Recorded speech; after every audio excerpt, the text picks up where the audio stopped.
ይቀደስ፣ መንግሥትህ ትምጣ፣ ፈቃድህ በሰማይ እንደሆነች እንዲሁም በምድር ትሁን። የዕለት እንጀራችንን ስጠን ዛሬ፣ በደላችንንም ይቅር በለን እኛም የበደሉንን ይቅር እንደምንል። አቤቱ ወደ ፈተና አታግባን ከሁሉ አድነን እንጂ መንግሥት ያንተ ናትና፣ ኃይል፣ ክብር፣ ምስጋና ለዘላለሙ አሜን።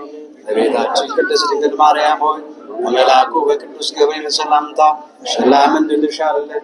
በሐሳብሽ ድንግል ነሽ፣ በሥጋሽም ድንግል ነሽ። አሸናፊ እግዚአብሔር እናት ሆይ ሰላምታ ላንቺ ይገባሻል። ከሴቶች ሁሉ ተለይተሽ አንቺ የተባረክሽ ነሽ፣ ማኅፀንሽም ፍሬ ቡሩክ ነው። ጸጋን የተመላሽ ቅድስት ሆይ ደስ ይበልሽ፣ ልዑል እግዚአብሔር ከአንቺ ጋር ነውና ከተወደደው ልጅሽ ከጌታችን ከመድኃኒታችን በኢየሱስ ክርስቶስ ዘንድ ይቅርታንና ምሕረትን ለምኝልን ኃጢአታችንን ሁሉ ያስተሰርይልን ዘንድ ለዘላለሙ አሜን።